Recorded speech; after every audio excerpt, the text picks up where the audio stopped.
Hola, hola, hola, ¿cómo están? Muy buenos días, feliz y bendecido martes, ¿cómo andan? Bueno, acá estamos en un nuevo día de lectura en vivo. Vamos a tratar de leer un capítulo entero de este maravilloso, pequeñín pero poderoso librito. ¿Cómo están? A medida que, Instagram les va avisando que estoy en vivo, sé que es temprano, por la mañana, día laborable, pero bueno, es el momento que tenemos para la lectura y aquí estamos. Hola, Avi. Uy, allá sí que es tempranito, casi las 7 de la mañana van a ser en México. Hola, Candy, hola, Angélica. Bueno, qué lindo que se van sumando, los que pueden y los que no, seguramente lo van a ver o escuchar en diferido por Instagram o por YouTube.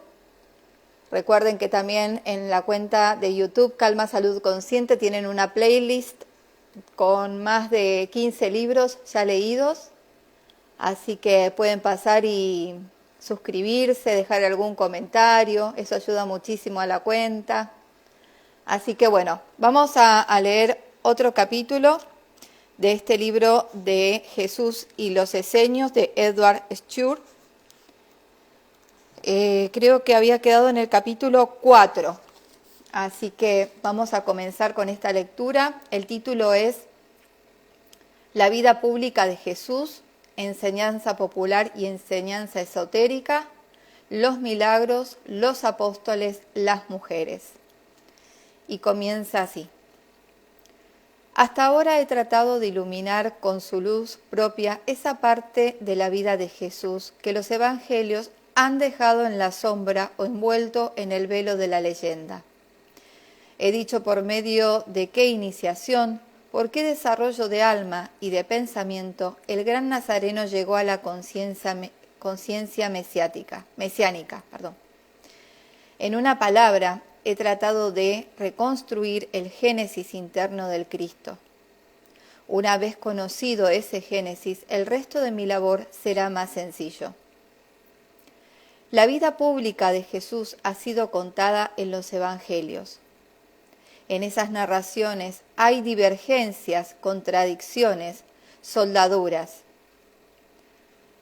La leyenda, recubriendo o exagerando ciertos misterios, reaparece acá y allá, pero del conjunto se desprende tal unidad de pensamiento y de acción, un carácter tan poderoso y tan original, que inevitablemente nos sentimos en presencia de la realidad, de la vida. No se pueden reformar esas inimitables narraciones que en su infantil sencillez o en su belleza simbólica dicen más que todas las amplificaciones. Pero lo que importa hacer hoy es poner en claro el papel de Jesús por medio de las tradiciones y las verdades esotéricas, es mostrar el sentido y el alcance trascendente de su doble enseñanza. De qué grande noticia era portador el esenio, ya célebre, que volvía de las orillas del Mar Muerto a su patria Galilea para predicar en ella el Evangelio del Reino. ¿Por qué medio iba a cambiar la faz del mundo? El pensamiento de los profetas acaba de manifestarse en él. Fuerte en el don entero de su ser, venía a compartir con los hombres aquel reino del cielo que había conquistado en sus meditaciones y sus luchas, en sus dolores infinitos y sus goces ilimitados. Venía a desgarrar el velo que la antigua religión de Moisés había lanzado sobre el más allá. Venía a decir: creed, amad, obrad, y que la esperanza sea el alma de vuestras acciones. Hay más allá de esta tierra un mundo de las almas, una vida más perfecta. Lo sé, de ella vengo y a ella os conduciré. Pero no basta aspirar. Para llegar es preciso comenzar por realizarla aquí abajo, en vosotros mismos por lo pronto. Después en la humanidad. ¿Por qué medio? Por el amor, por la claridad activa. Se vio, pues, llegar a Galilea el joven profeta. No decía que era el Mesías, pero discutía sobre la ley y los profetas de las sinagogas. Predicaba a orillas del lago Genezaret, en las barcas de los pescadores, al lado de las fuentes, en el oasis de verdad, en los oasis verdades que abundan entonces entre Camparnaum, Betsadía y Corazim. Perdón por las pronunciaciones. Curaba a los enfermos por la imposición de las manos, por una mirada, por un orden, con frecuencia por su sola presencia. Le seguían multitudes, numerosos discípulos le rodeaban. Él los reclutaba entre la gente del pueblo, los pescadores y los viajeros, porque quería naturalezas rectas y vírgenes, ardientes y creyentes, y de ellas se apoderaba de irresistible modo. En su elección era conducido por ese don de segunda vista que en todos los tiempos ha sido propio de los hombres de acción, pero sobre todo de los iniciadores religiosos. Una mirada le bastaba para sondear un alma. No necesitaba otra prueba y cuando decía, «Sígueme», le seguían. Con un ademán llamaba así a los tímidos, a los vacilantes, y les decía, «Venid a mí, vosotros ya estáis cargados, os aliviaré. Mi yugo es ligero y mi carga liviana». Adivinaba los más secretos pensamientos de los hombres que, turbados, confundidos, reconocían al Maestro. A veces, en la incredulidad, saludaba a los sinceros. Habiendo dicho Natanael, «¿Qué puede venir de bueno de Nazaret?», Jesús replicó, «He aquí un verdadero israelita en el que no hay artificio». De sus adeptos no exigía ni juramento ni profesión de fe, sino únicamente que le quisieran, que creyesen en él. Puso en práctica la comunidad de bienes, no como una regla absoluta, sino como un principio de fraternidad entre los suyos. Jesús comenzaba así a realizar en su pequeño grupo el reino del cielo que quería fundar sobre la tierra. El Sermón de la Montaña nos ofrece una imagen de ese reino ya formado en germen, con un resumen de la enseñanza popular de Jesús. En la cima de la colina está sentado el Maestro. Los futuros iniciados se agrupan a sus pies. Más abajo, el pueblo, agolpado, acoge ávidamente las palabras que caen de su boca. ¿Qué anuncia el nuevo doctor? ¿El ayuno? ¿La maceración? ¿Las penitencias públicas? No. He aquí lo que dice. Dichosos los pobres de espíritu, porque el reino de los cielos les pertenece. Felices los que lloran, porque ellos serán consolados. Desarrolla enseguida, en un orden ascendente, las 4 virtudes dolorosas, el poder maravilloso de la humanidad, de la tristeza por la desgracia ajena, de la bondad íntima del corazón, del hambre y sed de justicia. Luego, vienen radiantes las virtudes activas y triunfantes, la misericordia, la pureza del corazón, la bondad militante, en fin, el martirio por la justicia. Dichosos los de corazón puro, porque ellos verán a Dios. Con el sonido de una campana de oro, este verbo entreabre a los ojos de los auditorios el cielo que brilla estrellado sobre la palabra del Maestro. Ven en él las humildes virtudes, no ya como mujeres pobres esqueléticas, con vestidos grises de penitentes, sino transformadas en beatitudes, en vírgenes de luz, esfuminando en su resplandor el brillo de las flores de lis y el poder de Salomón. En el aura de su gloria, ellas difunden en los corazones sedientos los perfumes del reino celeste. Lo maravilloso es que ese reino no florece en las lejanías del cielo, sino en el mismo interno de los asistentes. Cambian entre sí miradas de asombros. Ellos, pobres en espíritu, se han vuelto de repente tan ricos, más poderoso que Moisés, el mago del alma, ha herido su corazón. Una fuente inmortal brota de éste. Su enseñanza popular está contenida en esta palabra. El reino del cielo está dentro de vosotros. Además, les expone los medios necesarios para alcanzar esa dicha inaudita y no se admiran ya de las cosas extraordinarias que les pide. Matar hasta el deseo del mal, perdonar las ofensas, amar a sus enemigos. Tan pujante es el río de amor que de su corazón desborda, que les arrastra. En su presencia todo les parece fácil, inmensa novedad, singular osadía de esta enseñanza. El profeta Galileo coloca la vida interior del alma sobre todas las prácticas exteriores, lo invisible sobre lo visible, el reino de los cielos sobre los bienes de la tierra. Ordena que se acoja entre Dios y Mamón. Resumiendo en fin su doctrina, dice: amad a vuestro prójimo como a vosotros mismos, y sed perfectos como es vuestro Padre Celeste. Deja entrever así, bajo una forma popular, toda la profundidad de la moral y de la ciencia. Porque el supremo mandamiento de la iniciación es el reproducir la perfección divina en la perfección del alma, y el secreto de la ciencia reside en la cadena de las semejantes y de las correspondencias que une en los círculos crecientes lo particular a lo universal, lo finito a lo infinito. Si tal fuese la enseñanza pública y puramente moral de Jesús, es evidente que dio simultáneamente con ella una enseñanza íntima a sus discípulos, enseñanza paralela, explicativa de la primera, que mostraba su lado oculto y penetraba hasta el fondo de las verdades espirituales que él poseía de la tradición esotérica de los esenios, de su propia experiencia.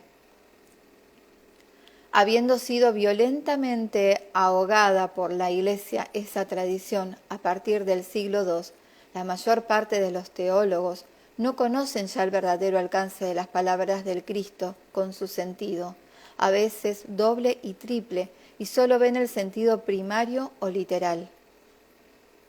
Para quienes han profundizado la doctrina de los misterios en la India, en Egipto y en Grecia, el pensamiento esotérico del Cristo anima no solamente sus menores palabras, sino también todos los actos de su vida.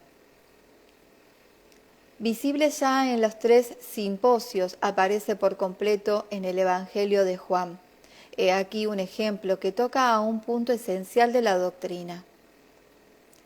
Jesús está de paso en Jerusalén. No predica aún en el templo, pero cura a los enfermos y enseña en casa de los amigos. La obra del amor debe preparar el terreno en que ha de caer la buena simiente. Nicodemus, fariseo instruido, había oído hablar del nuevo profeta. Lleno de curiosidad, pero no queriendo comprometerse entre los suyos, pide una entrevista secreta al Galileo.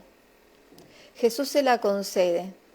Nicodemus llega por la noche a su morada y le dice: Maestro, sabemos que eres un doctor venido de parte de Dios, pues nadie podría hacer los milagros que tú haces si Dios no estuviera contigo.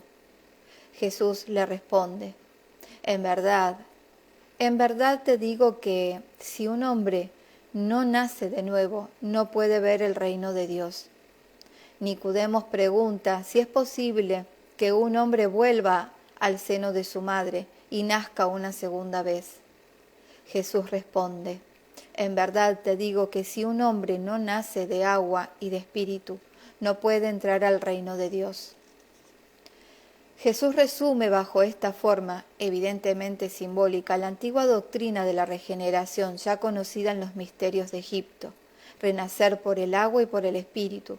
Ser bautizado con agua y con fuego marca 2 grados de la iniciación, 2 etapas del desarrollo interno y espiritual del hombre. El agua representa aquí la verdad percibida intelectualmente, es decir, de una manera abstracta y general. Ella purifica el alma y desenvuelve su germen espiritual. El renacimiento por el espíritu o el bautismo por el fuego celeste significa la asimilación de esa verdad por la voluntad, de tal modo que se convierte en la sangre y la vida, el alma de todas las acciones. Resulta de ello la completa victoria del espíritu sobre la materia, el dominio absoluto del alma espiritualizada sobre el cuerpo transformado en instrumento dócil, dominio que despierta sus dormidas facultades, abre su sentido interno, le da la visión intuitiva de la verdad y la acción directa del alma sobre el alma. Este estado equivale al estado celeste, llamado reino de Dios por Jesucristo. El bautismo por el agua o iniciación intelectual es, pues, un comienzo de renacimiento. El bautismo por el Espíritu en un renacimiento total, una transformación del agua por el fuego de la inteligencia y de la voluntad, y por consiguiente, en cierta medida de los elementos del cuerpo, en una palabra, una regeneración radical. De ahí los poderes excepcionales que da al hombre. He aquí el sentido terrestre de la conversación eminentemente teosófica entre Nicodemus y Jesús. Hay un segundo sentido. Se podría llamar en dos palabras la doctrina esotérica sobre la constitución del hombre. Según esa doctrina, el hombre es triple: cuerpo, alma y espíritu. Hay una parte inmortal e indivisible, el espíritu, una parte perecedera y divisible, el cuerpo. El alma, que las une, participa de ambas naturalezas. Organismo vivo posee un cuerpo etéreo y fluido, semejante al cuerpo material, que sin ese doble visible no tendría vida, movimiento ni unidad. Según que el hombre obedece a las sugestiones del espíritu o a las incitaciones del cuerpo, según que se liga con preferencia a uno o a otro, el cuerpo fluido se eteriza o se espesa, se unifica o se disgrega. Ocurre pues que después de la muerte física, la mayor parte de los hombres tienen que sufrir una segunda muerte del alma, que consiste en desembarazarse de los elementos impuros de su cuerpo astral, a veces en sufrir su lenta descomposición, mientras que el hombre completamente regenerado, habiendo formado desde la tierra su cuerpo espiritual, posee su cielo en sí mismo y se lanza a la religión que por fin afinidad es y se lanza a la religión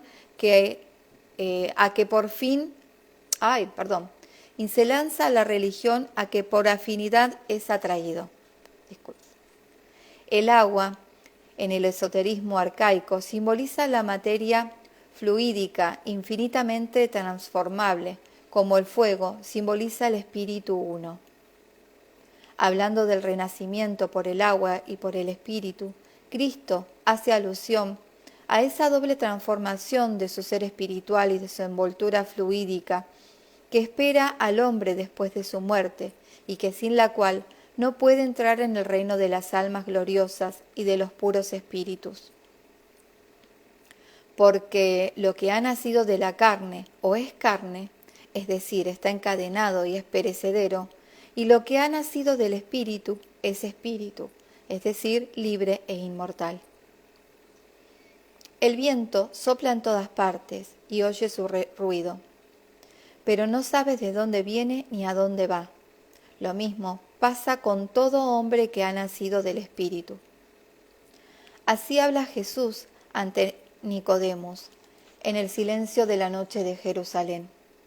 Una pequeña lámpara colocada entre los dos ilumina apenas las vagas figuras de los interlocutores y la columnata de la sala. Pero los ojos del maestro Galileo brillan misteriosamente en la oscuridad. ¿Cómo no creer en el alma viendo esos ojos, tan pronto dulces como llameantes? El docto fariseo ha visto hundirse su ciencia de los textos, pero entrevé un mundo nuevo. Ha visto el rayo en los ojos del profeta, cuyos largos cabellos rubios caen sobre sus hombros. Ha sentido el calor poderoso que emana su ser, atraerle hacia sí. Ha visto aparecer y desaparecer, como una aureola magnética, tres pequeñas llamas blancas alrededor de sus sienes y de su frente.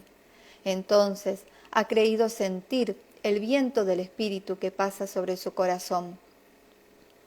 Emocionado, silencioso, Nicodemus vuelve furtivamente a su casa en el profundo silencio de la noche. Continuará viviendo entre los fariseos, pero en el secreto de su corazón será fiel a Jesús. Notemos además un punto capital en su enseñanza. En la doctrina materialista, el alma es una resultante efímera y accidental de las fuerzas del cuerpo. En la doctrina espiritualista ordinaria, es una cosa abstracta, sin lazo concebible con él. En la doctrina esotérica, única, racional, el cuerpo físico es un producto del trabajo incesante del alma, que obra sobre él por el organismo similar del cuerpo astral, así como el universo visible no es más que un dinamismo del infinito espíritu. He aquí por qué Jesús da esa doctrina a Nicodemus como explicación de los milagros que él opera. Ella puede servir de clave, en efecto, a la terapéutica oculta practicada por él y por pequeño número de adeptos y de santos, antes como después del Cristo. La medicina ordinaria combate los males del cuerpo obrando sobre el cuerpo. El adepto o el santo, focos de fuerza espiritual y fluida, obran directamente sobre el alma del enfermo y por su cuerpo astral y sobre su cuerpo físico.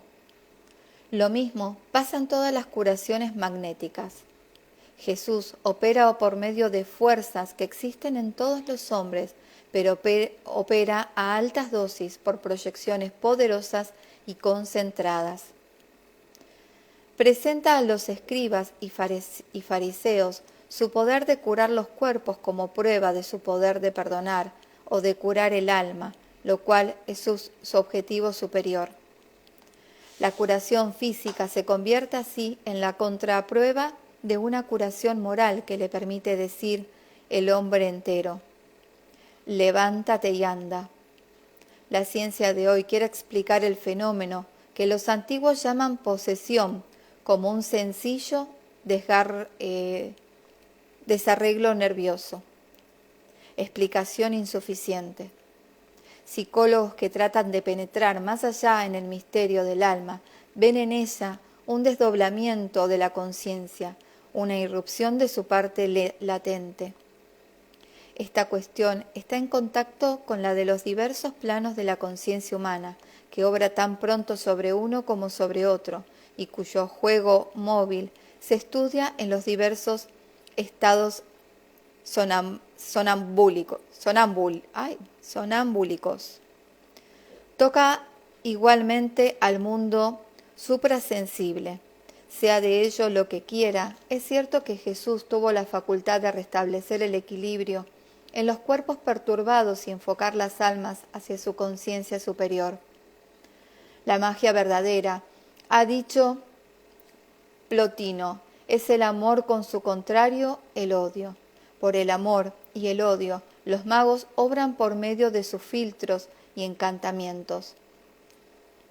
El amor, en su más elevada conciencia y su poder supremo, tal fue la magia del Cristo. Numerosos discípulos toman parte en su enseñanza íntima, pero para hacer durar a la nueva religión, se precisa un grupo de elegidos activos que se convirtiesen en los pilares del templo espiritual que quería edificar frente al otro.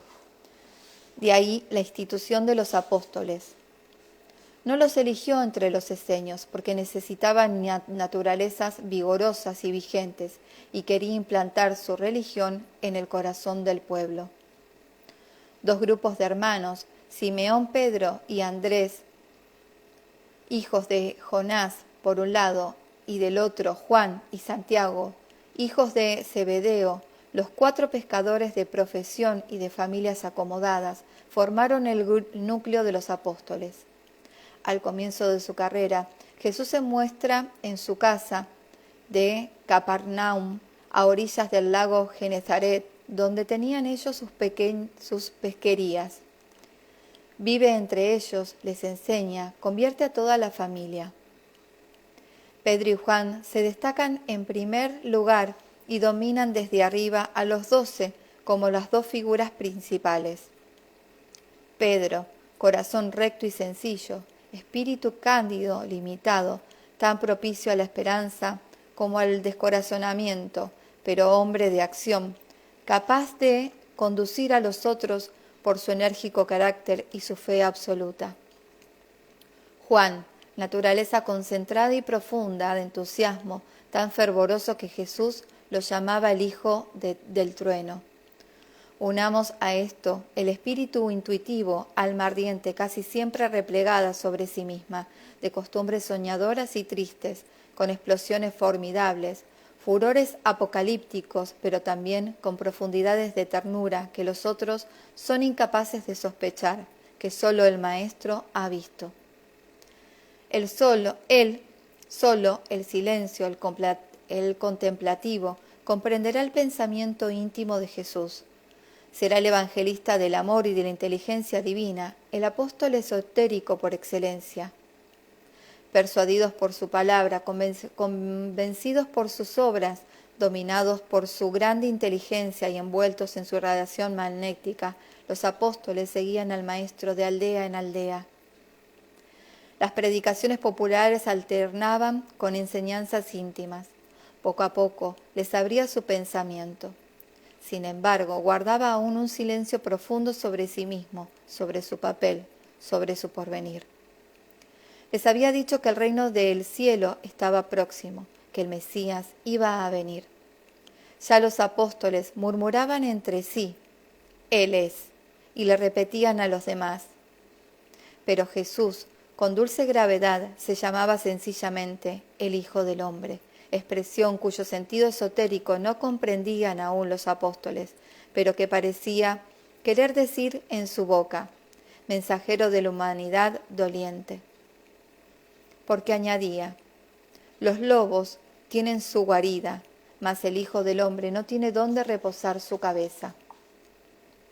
Los apóstoles no veían aún en él al Mesías, y según la idea judaica popular y en sus cándidas esperanzas concebían el reino del cielo como un gobierno político del cual Jesús sería el rey coronado y ellos los ministros.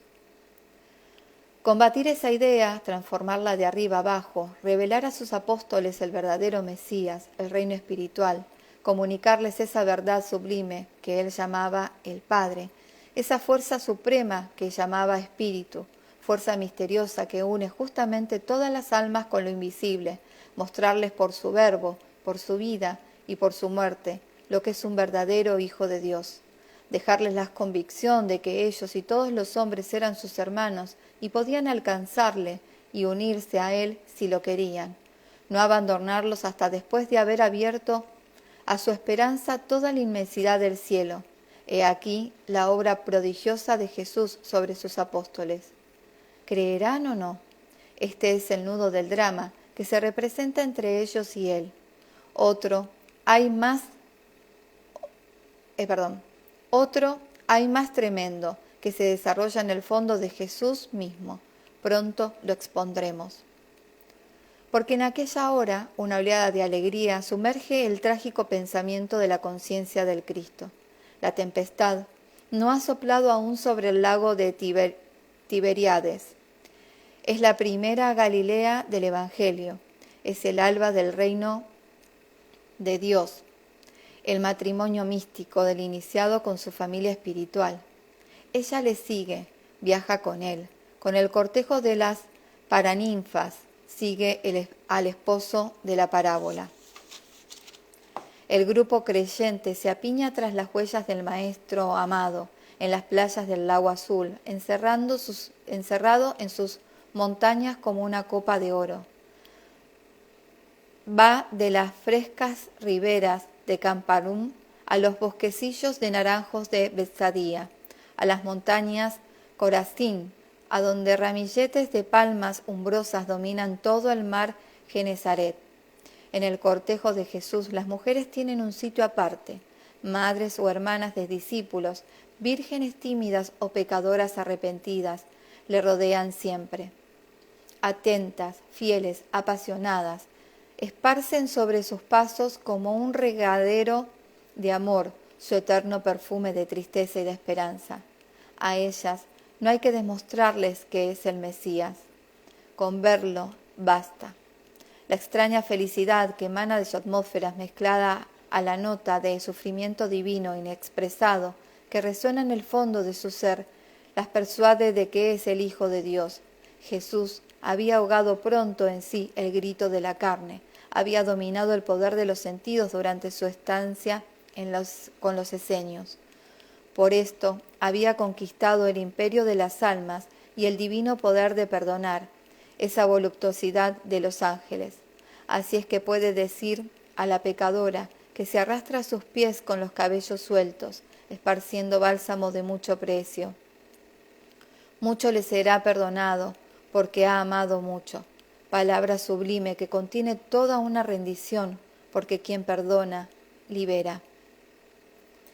El Cristo es el restaurador y el liberador de la mujer.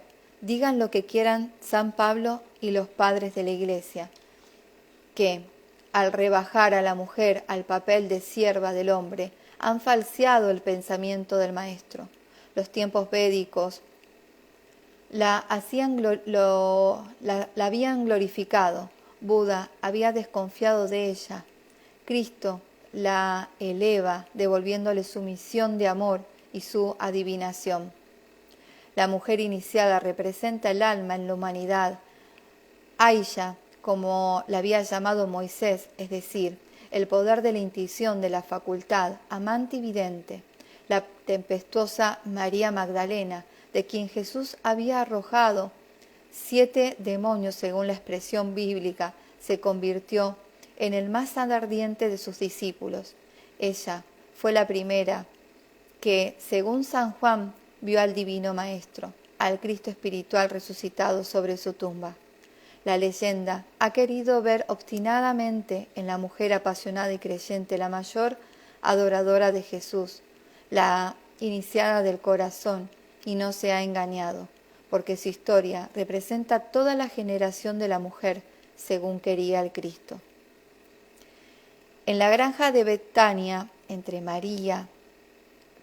Marta, María y Magdalena, Jesús gustaba de reponerse de las labores de su misión, de prepararse a las pruebas supremas.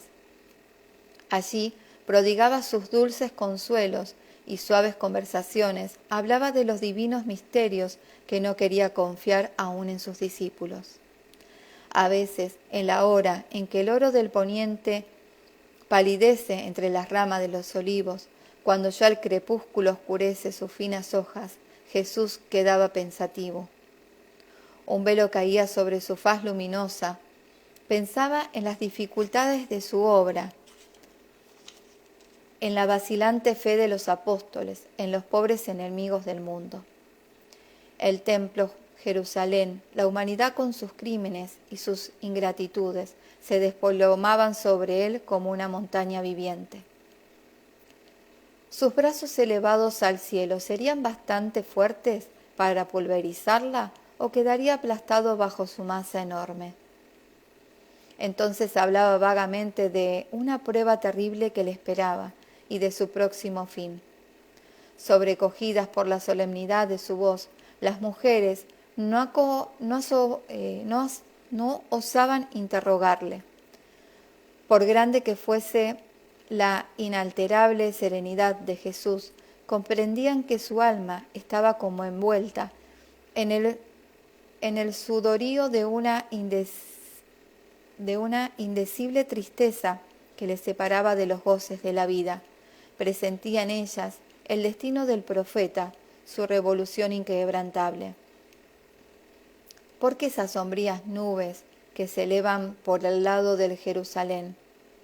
¿Por qué ese viento ardiente de fiebre y de muerte que pasaba sobre su corazón como sobre las colinas agotadas de la Judea, de matices violáceos y cadavéricos?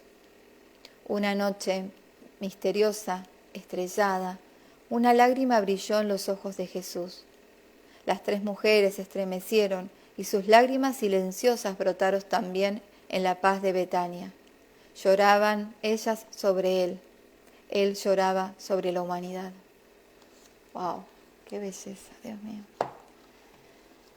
Bueno, hasta aquí el capítulo 4. Voy a dejar aquí. Pensé que era más cortito, pero bueno, se hizo un poco largo, me parece. Bueno, seres bonitos, dejo aquí entonces el capítulo 4. Espero que lo hayan disfrutado tanto como lo disfruté yo. Recuerden que pueden compartirlo tanto por Instagram o por YouTube. En un ratito ya lo estoy subiendo. Hay una carpeta que tiene el nombre del libro y ahí voy colgando todos los capítulos leídos en orden. Así que bueno, les deseo que tengan un muy feliz día y bueno, nos estamos viendo muy pronto. Ya mañana comienzo con los vivos y aportando mi granito de arena. Esta semana tengo 3, miércoles, jueves y viernes, así que esténse atentos a las notificaciones y bueno, súmense si creen que la información les puede ser útil. Les mando un beso enorme, feliz y bendecido día. Abracitos, nos vemos, chao, chao.